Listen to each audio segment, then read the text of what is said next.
Ногоон гэрэл. Энэ бол таныг урагшаа явж болохыг харуулдаг.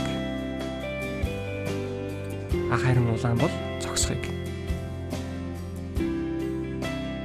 Шар гэрэл бол анхааралтай байхыг сануулж байдаг.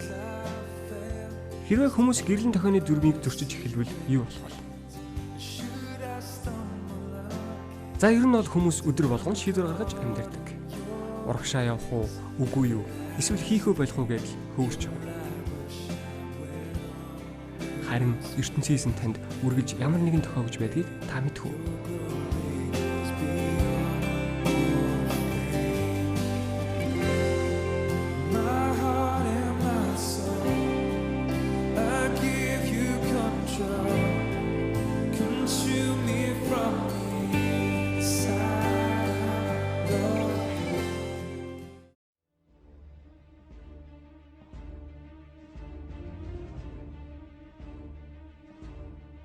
Хөрс далтан дэлхийн хөвөө хязгаар нутаг. Миний нүдийг нээж өгсөн зүйл гэвэл магадгүй миний Христ итгэл. Яг муу ажилласан байлаа ч гэсэн тэр өгөхтэй амлалтаа өгөө. Тэглээгээд хоосрохгүй. Нөгөө ээж нь хөхөө олцдог үлэрийг яриулаад уйлаад. Уйлаад. Нэг зүйл заахгүй за. Би хэрэг Гайхстай. эцэг эхчүүд гэдэг чинь нэг уураар нэг шийдэх гэдэг шүү дээ тий. Аливаа зүг сэтгэлээрээ хандах хэрэгтэй тийм. Тэр дотор талд бас айдас байна л гэж. Эсвэл цахилгажуулж ин гэхээсээ илүү өөрийнхөө уур омгийг нөгөө бүр тэр хүүхд дээр гаргаж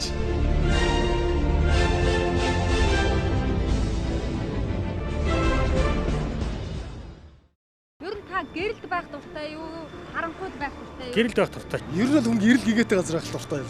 Харанхуй хэцүү шүү дээ. Ямар ч байсан харанхуй гэдэг бол маш хүйтэн гүнзгий. Харанхуйд хэн ч явж чадахгүй шүү. Хүмүүсийн харанхуйгаас айд нэг том шалтгаан нь харанхуй дотор аливаа зүйл нууцлаг санагддаг. Тэр гэрэл дуртай. Гэрэл мэдээж гэрэлд байх дуртай шүү. Гэрэл чи бүхнийг л гэрэлтүүлж өгөх юм чинь. Хүмүүс юм мэдэхгүй байгаа үедээ аливаа зүйлийн тухай сайн ойлголтгүй байгаа үедээ тухайн зүйлээс айж имээдэг, сэжгэлдэг. Тийм учраас өнөөдөр яг Монголд Христийн сургаал орж ирээд тодорхой тооны хүмүүстэй нэлээдгүй олон хүмүүс Иесус Христийг хүлээж авч байгаа. Нийт монголчууд маань их нууцлаг яг харийн санагдаад байна. Тийм учраас бид нар Христ итгэгчдийн тухай тэдний үзэл бодлыг, тэдний ер нь яг юу заа, тэгээ юу сурдгийг гэдгийг нь гэрэлд гаргаж ирж харуулах нь ер нь зүйтэй болов гэж бодсон. Гэрэлт бүхэм гэрэлтэй гээгээд санаа хүртэл гоё байдаг шүү дээ. Тэгээд үүгээр энэ нэвтрүүлгээрээ бид нар Христ итгэдэг монгол хүмүүс бол зүгээр л энгийн л монгол улсууд юм аа. Тэгээд бид нар яг Монголынхон төлөө бодож сэтгэж байдаг, монгол ёс заншлаа дагаж байдаг. Магадгүй те монгол хүмүүсээ улам илүү хайрлах гэж, сурах гэж явж байдаг юм улсууд. Христийн сургаалч гэсэн ямар ч улс үндэстний, ямар ч соёлд тохирч чаддаг, сууршиж чаддгаараа энэ сууршиж чаддаг гэдгээ те хүндрэлтэнд баталсан байгаа ийм сургаал гэдэг. Тийм учраас энэ нууцлаг санагдаад байгаа монголчуудад мэ нууцлаг санагдаад байгаа Христийн үзэл суртал, үзэл баримтлал сургаалыг түүнийг дагдаг хүмүүсийн амьдралыг ил гаргаж харуулахын төлөө бид нар ажиллаж байгаа. Тэгээд тийм учраас нэвтрүүлгийг гэрэл гэж нэрлээд энэ нэвтрүүлгийг хийхээр болцсон байгаа юм л. Гэрэлд амьд яриа.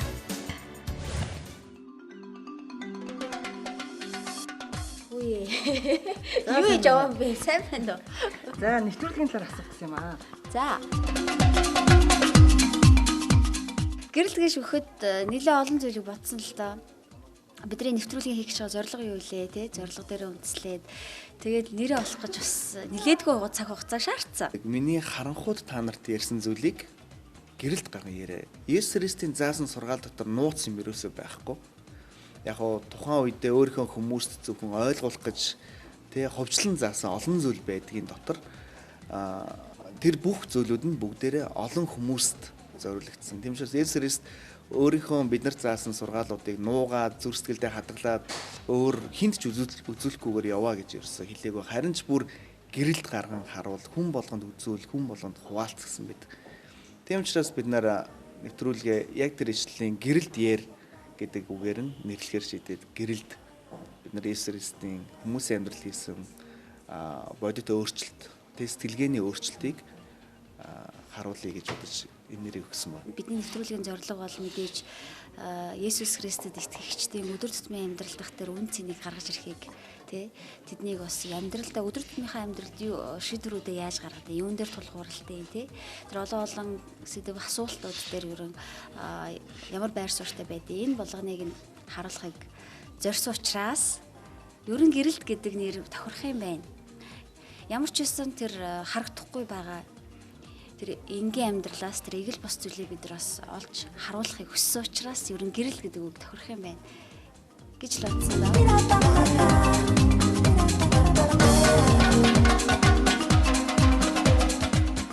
За ер нь бидний зорилго юу вэ?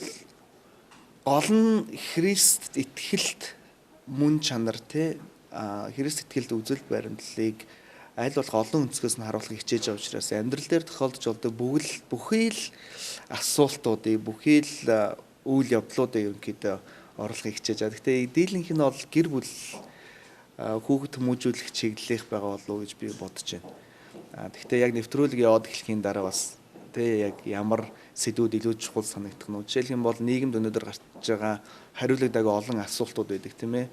Сэдвүүдийн хувьд гэх юм бол хүний амьдралд маш олон асуултууд тэгээд байдаг. За ганцхан асуулт ч гэхгүй. Асуулт ч гэхгүй сэдвүүд те олон асуудлууд, асуултын хажуугараас асуудлууд шийдвэрлэх хэрэгтэй. Маш олон хүмүүсийн үзэл бодлууд байдаг. Яг тэр болгоныг нэгэн сэдвээр гаргаж ирнэ гэдэг бол хүнд. Тийм болохоор ерөөсөө хүний амьдралд юу тохиолддог? Өглөө бослоо тий өглөө босоод яг за ажилдаа явах гэж хахад за ажилдаа явах замд ажилдаа ирлээ. За буцаад гэртээ харьлаа тий ажиллаа дуусгаад за тэгэл хоол унд хийх ч юм уу идэх ч юм уу тий гэр бүлийнхаа уур амьсгалд орлоо. Тэр бүхэл хүмүүсийн яг өдөр тутмын амьдрал тохиолдох тэр орчин бүртэнд ямар сэдвүүд гарч ирж байна. Тэр болгоныг бид нэр ерөөсөө орхилгүйгээр авахыг оролцсон.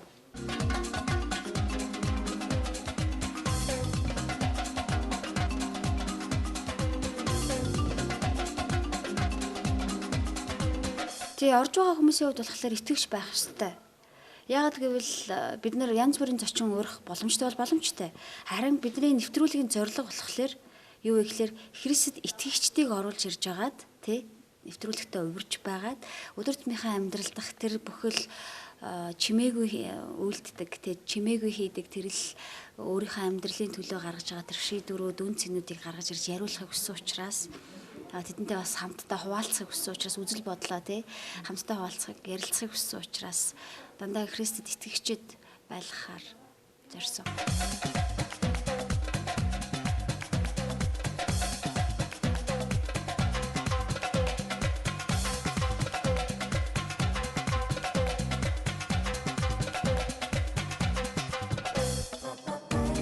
Нэвтрүүлгийн маань зорилго тухайн хүний амьдрал, оюун бодол, сэтгэлгээнд те Христийн сургаал яаж нөлөөлсөн бэ гэдгийг харуулах зорилготой учраас ерөнхийдөө бол дан Христ гэдэг Есүс Христийг амьдралдаа хүлээгээд автсан тийм хүмүүс хөвчлэн байх бах.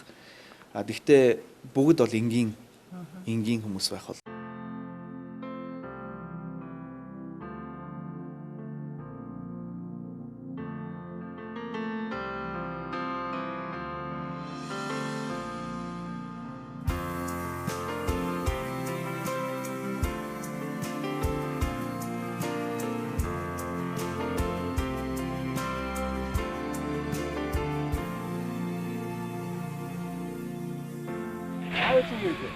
Наа үгүй гөрөв. Гэртээ хэдэл явах байна чи? Гэртээ юу? Тий. Яа. Чамаа хин гэдэг. Наагүй үлдсэн. Чамаа яана баахаа. Аташ. Стилийн нэг дэвлэл ах тийшээ тагаад. Энэ доо.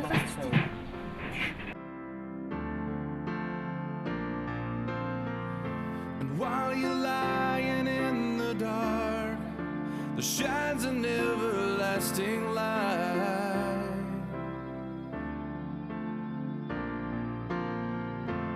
For the King has left his throne and is sleeping in a manger tonight.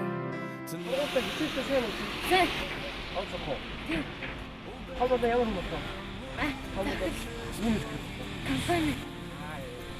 God became a man who stepped into your world today. Oh Bethlehem, you will go down as a city with no room for its king. While you were sleeping, while you were sleeping.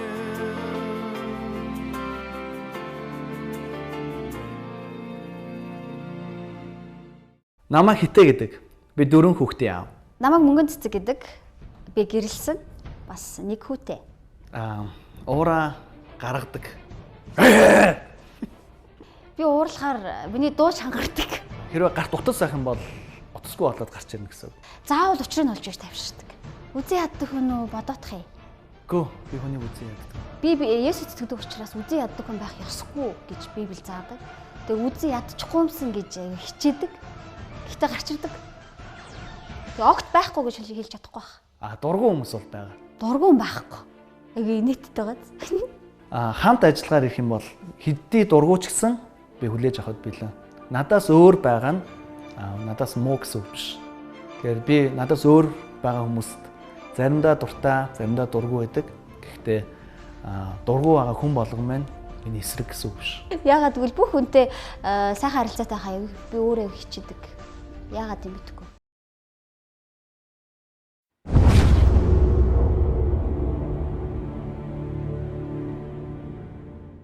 Гэрэлт нэвтрүүлгийн маань ишлэл байгаа штэ. Матай 10:27 дээр тийм ээ. Библиэлд хэлсэн үг байгаа штэ. Харанхуйд миний хэлснийг гэрэлт гаргаж яриа гэж тий. Гаргаарай гэж хэлсэн. Энэ бол Есүс Христийн хэлсэн үг байгаа штэ. Ер нь Христ итгэдэг хүмүүс Христ итгэлийн тухай ярих юм бол тий ямар нэгэн тийм нуух юм бол ер нь байхгүй.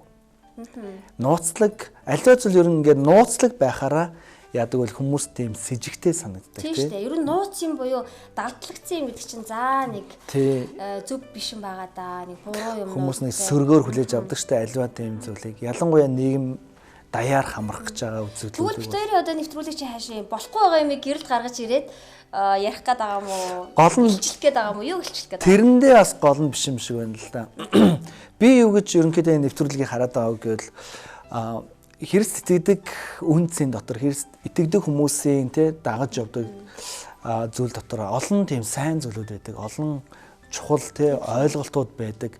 Өөрөөр хэлэх юм бол нууц агаад байгаа учраас бас монголчууд маань ингээд жоо хардас сэрдэх юм их байгаа юм шиг надад санагдсан. За энэ Есүсийнхэн энэ юу? Тийм харийнхаа ингээд тэгээд харийн шашнаар ч. Тэгээд тийм буруу ойлголтууд их байгаа шүү. Тийм тэгээд бас их баруунжуулж гин их солонгосжуулж гин гэл ингээд шүүмжлүүд их байгаа. Яа гэвэл яг дотор нь юу заагдаад байдгийг яг чухам тэр сурсан зүйлээ хүмүүс яаж амьдралдаа хэрэглэх тийм энэ тухаас сайн бүрэн ойлголт байхгүй учраас нэг талаас харанхууд байгаад байгаа энэ байдал нь тийм бас нөгөө талаас бит хоёр болохоор тэр харанхууд байгаа эрдэнсийг гэрэлд илчлэн гаргах зорилготой гэж хэлж болно шүү дээ. Тийм учраас тэр бүхнийг гэрэл гаргая л гэж бодоод байна л да. Нэгэнт Монголын нийгэмд бий болцсон тийм үзэгдэл одоо ч бараг янз бүрийн тоол ярьж ин л да хичнээн хүн эсдэгдэг вэ гэх юм бол 30-аад мянган хүний тоо яригдж гин за зарим хүмүүс бүр 50,000-аад хүн эсдэгдэг гэж ярьж гин тий янз бүр энэ тэнд бас бүр 100,000 ч гэсэн тоо бас байдаг. Гэхдээ аль нь ч байсан тий энэ тооны аль нь ч байсан тодорхой хэмжээгээр нэлээд олон хүмүүс Христийн сургаалыг дагдаг болж юм. Монголд ийм зүйл бий боллоод аль хэдийн байр суурь олчжээ. Зарим нэг хүмүүсийн хувьд болохоор магадгүй сүм чуулганд хамрагддаггүй тий. Би Есүсийг хэлээ явдаггүй ч гэсэн амьдралаараа Библийн үг сургаалыг тий дагаа явж идэг тий. Үг сургаалыг дагаа явж идэг тэр амьдралд гарч байгаа тэр олон шийдвэрүүд дээр ч гэсэн нөгөө Библийн үн цэнийг авчраад тэг харуулаа явж идэг. Энэ болгоныг нэрээ гэрэлт нэвтрүүлгээр ярих хэрэгтэй гэж бодож байна. Түүнээс гадна Христийн сургаалын тухай ярихад ингээд хүмүүс шашинтай холбож үзээд улмаар бүр ингээд ямар нэгэн мухар сүсгтэй холбох тиймэрхүү зүйл бас их ажиглагдаад байна л да. Харанхуй бүдүүлэг зүйл рүү ч юм уу эсвэл хүчээр тэрний одоо зарим нь одоо ядуу зүдүүгээр нь далиндуулаад ч юм уу эсвэл өвчин ходоод орон татж ийна гэдэг ингэж байна шүү дээ. Шашин руу уруу татж ийн ч юм уу яг тиймэрхүү ярианууд бас байгаа шүү дээ. Тэгвэл заавал ийм яриа үнэн худал мэддэхгүй энэ яриа байснаас тэгвэл гэрэлт нь гаргаад энэ тухаас ярилцъя тий хүмүүс юу гэж бодож үнэхээр ийм юм байгаад байгаа юм болж байгаа юм бол хаана болоод байгаа юм ийм юм болох нь үнэхээр тэр сургаал дээр нь хаана нь байдیں۔ Тийм байд юм уу байдгүй юм уу? Тийм үнэхээр хоолоор нь хүний дата центр гэсэн тийм арга чарга тэр сургаал дээр нь байдгүйгүй юу энэ тухай. Тэгээ ерөө яг Есүсийг олгож юу яах гэдэг энэ хүмүүсийг робот болгох гэдэг юм уу? Нөгөөтэйгөр бас зорилготой ч юм уу тийм. Нөгөөтэйгөр бас нэг иймэрхүү зүйл яваад ах шиг байна. Жишээ нь ялангуяа ингээ архинд ороод архинаас гарах гэж байгаа хүмүүс юу гэж бодож байгаа вэ? Есүс яваад архинаас гарцсан гэж их яригдаж байгаа тийм. Тэгээд Есүст яваал их сайн хүн болчлоо, гоё болчлоо гэх юм нэг үлдэр болчлоо. Тийм бас тэр талаас нь хүмүүс их хараад ахшаа. Тэгэхээр бас үнэндээ яг дотроо тийм амархан сайн хүн болоод байгаа юм уу? Тийм амархан архинаас гараад байгаа юм уу? Есүст итгэж архинаас гарч байгаа юм уу? Эсвэл өөр зүйл болоод байна уу? Тэ энэ талаар бас хүмүүстэй гаргаж ирж ярмаар байна. Тэ яагаад Есүст итгэхээр архинаас хүн гараад байгаа юм? Тэгэл Есүс итгэсэн л гингүүтлийг Тэнгэрийн амьтан шиг Тэнгэрээр яваад идэм шиг тий. Тэгэл өдөр тэгээд чи ямар бэрхшээл зовлон байна тий. Яг тэр ирээн барааны туушгүйгээр амьдраад идэм шиг бас хараад идэм шиг. Тэгэхээр мэдээж хэрэг амьдрал болсон хойно хүн тохиолдог зовлон л Христ итгэдэг хүмүүс тохиолдож байгаа. Тэр бүхнээ яаж давж туулж байна тий. Тэр бүхнээ яаж харж ийн гэдгийг ямар үзэл бодолтой вэ? Харуулъя гэж бас бодож байна л да тий. Тийм учраас энэ бүхний ингээд харахаар зэрэг олон тийм нууцлаг нийгэмд ийм тодорхой ер нь бол Христийн ороод ирсэн гэдэг нь бол тодорхой байгаад байдаг. Гэхдээ яг юу хүмүүс ороод ирчихв тий ямар хүмүүс энийг нь хүлээж аваад байна. Хүлээж авсан улсуудад нь юу зааж сургаад байна гэдэг тухаас тодорхой биш байгаа учраас энийг нэг гэрэлд гаргаж ярья гэж л ер нь бодоод байгаа юм. Тэгэд Библиэлд болохоор Есүс Христ хэлэхдээ харахад миний хэлснийг та нар гэрэлд яриа гэж тий. Гэхдээ бас зарим хүмүүс Библийг яг уншаагүй хүмүүсийн хувьд болохоор бас ойлгохгүй байж болох юм да. Заавал Есүс нь харанхууд ярьдаг ямар учиртай. Харанхуу гэж одоо алиг яриад байна тий. Тэгэхээр харанхуу гэж юугаа яриад байгаа юм бэ гэхлээр магадгүй нууцлаг зүйлийг ярьж байна л да тий. Ер нь бол хүн болгонд бүх юмыг тайлбарлаж ойлгох боломж байхгүй. Тэгтээ тэргүй одоогоос 2000 гаруй жилийн өмнө Иесус Христийн дэлхий дээр ирэхдээ бас цөөхөн хүмүүст өөрийнхөө үн цэнийг тий яриад явсан байгаа шүү дээ. Тийм болохоор энэ маань болохоор яг жижигхэн зүйл учраас магадгүй харанхуу гэдгээр бас төсөөлсөн тийм ээ. Тийм. Гэхдээ нэг Христийнхэн ер нь яг энэ үгнээс харахад л Христийн сургаал бол ингээ хин нэгний дотор хадгалагдаал явж идэг, нуугдмал явж явах ёстой зүйл огт биш байгаа байхгүй юу? Харин ч бүр заавал ил гаргаж явах ёстой зүйл. Харин ч бүр заавал одоо гэрлийг чинь хүн харанхууд нуух гэж те ямар нэгэн хайрцаг дотор хийх гэж асаадгүй шүү дээ те. Тийм учраас яадаг вэ? Яах гэж асаадгүй гэрлийг гэхээр ил гаргаж те орчныг гэрэлтүүлэх гэж олон хүмүүст харуулах гэж те гаргадаг. Тэгэхээр Христийн сургаал дотор бол нууцлаг тийм сургаал бол үнэндээ бол байхгүй. Хэрвээ байгаа бол тэр чинь буруу гэсэн. Тэгвэл гэрэлт нэвтрүүлэгчийн хаашийн Библийн сургаалд хүмүүсийг итгүүлэхийн тулд хийгдэж байгаа юм. Яг итгэхүүгүй үедээ хүн өөрөө мэдээж шийднэ л дээ тий. Тэрийг бол хүн шийднэ. Хэрвээ итгэхүүл миний хувьд бол сайн л байна. Тий бас энийг юуг нь нуух вэ? Нөгөөтэйгөр итгэхгүйгээр бас шийдэж болно. Энэ тухайн хүний асуудал. Гэхдээ Христ итгэлийн тухаас тодорхой хэмжээний мэдлэгтэй болох шаардлагатай. Тэгээд нэвтрүүлгийн маань 130 дугаарын туршид маш олон сэдвээр ярилцсан шүү дээ. Тийм болохоор хүмүүс өөрсдөө бас үзэгчдэд өөрсдөд нь нөгөө үзэл бодол өөрсдийнх нь те одоо Христийг үзэх дүгнэх байх л те. Тэгээд амьдрал дээрх тэр бүхэл янз бүрийн асуудлууд байна. Тэр сэдвүүд дээр ямар үзэл баримтлалтай байдیں۔ Тэр болгоныг бид нар хүндэтгэж байгаа. Яг үнэ. Хувь хүний үзэл бодлыг оруулж ярилцах болно. Заавал ингэ байх ёстой гэдгээр бас биш байгаа даа шүү дээ.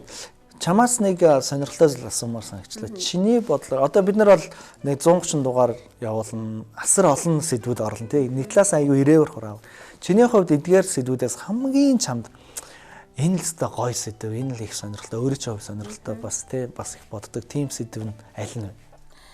Миний хувьд бүх сэдвтэй хайртай. За гэхдээ надад яагаад ч юм нөгөө хувь хүн болон төлөвшгөн те үзэл бодлоо бий болгоод өөрийгөө үнцэнтэй тооцох нь гэр бүлээс бас аюу гэр бүлтэй их холбоотой гэр бүлээс эхлэх юм шиг санагддаг.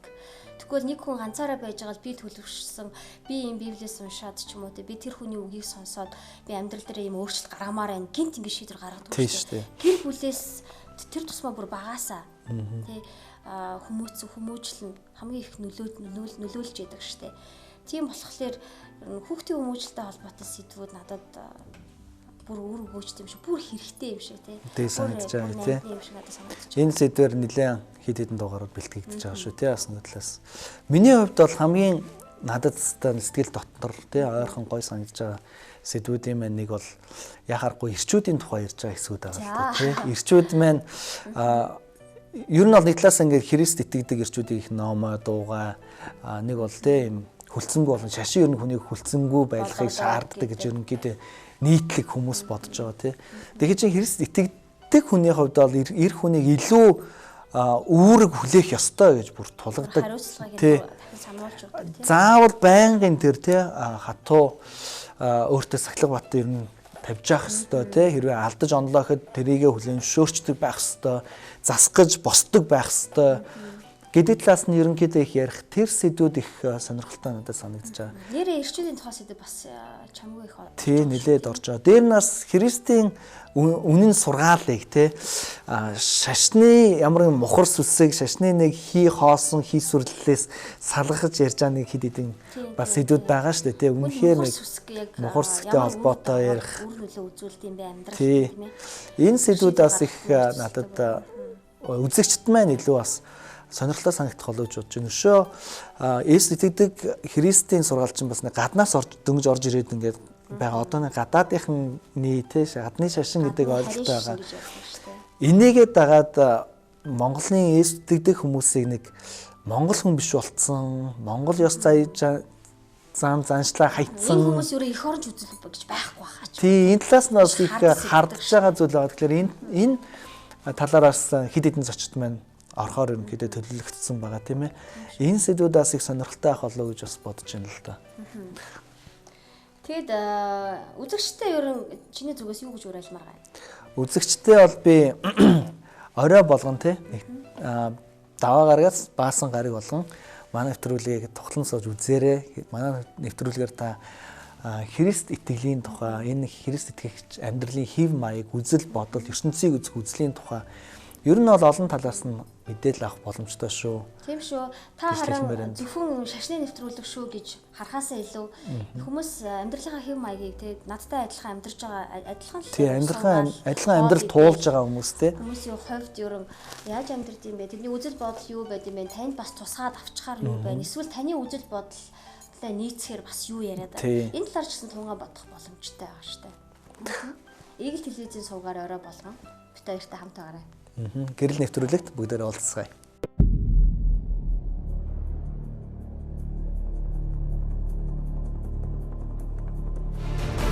Тэгээ миний санаанд та юу гарч пост боловч том хүн болох юм бол буруу юм хийсэн ч гэсэн зөв юм байна. Зөв юм байна. 30 минут хүүхдийнхээ хажууд хичээл заах гэж та хамаг уур стрессээ бардаг хүн чинь. Миний хүүхдүүдээ ажимээ яа. Бүгд чэт хавар гэдэг. Тэгэхээр би ямар өрөвдөлтэй ямар өчөөхөн тийм болж үлдчихэж байгаа вэ? Тэгэхээр ер нь хин өөрийгөө би аригчин гэж бодох дуртай байх гэдэг тийм үү? Хамгийн сайн найз үү. Тэгээ би бас нэг ганцхан үг хэлээ заа. Гэр бүл мөнгө хэрэггүй, мөнгө хэрэггүй аав л хэрэгтэй байгаа. Яг үнэ. Тэгэл тавуулаа зэрэг ярьдаг байхгүй дүү.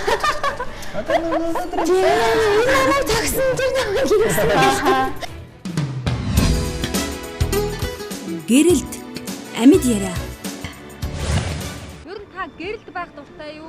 Харанхуйд байх дуртай юу? Гэрэлт байх дуртай. Ер нь хүн гэрэл гигээтэй газар ах дуртай юм гэдэг. Харанхуй хэцүү шүү дээ. Ямар ч байсан харанхуй гэдэг бол маш хүйтэн гүнзгий. Харанхуйд хэн ч явж чадахгүй шүү. Тэр гэрэл дуртай.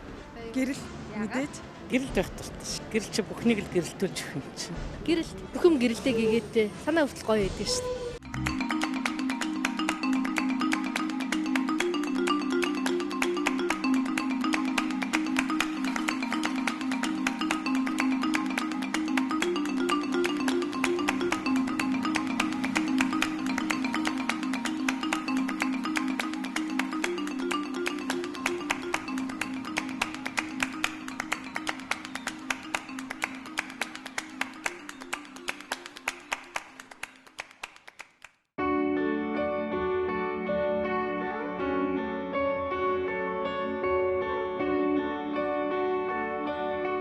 Энэ бол бидний мэдэх Улаанбаатар хот.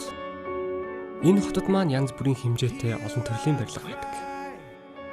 Lord, we pray. Our faces down, our hands are raised. You called us out. Зарим нь үнэхээр сайхан. Харин зарим баригдсаар л байгаа. Хүмүүс өөрсдийнхөө орон гэрийг эргэж дэрийхээр барьж байгуулж бий болгодог. We do what is right in our own eyes. Our children now will pay the price. We need your light. Харин энэ орчлон ертөнц түүнд агуулгадах бүх юмсыг ер нь хэн бий болгосон юм бэ? Lord, it's now. Lord, it's now. We are desperate for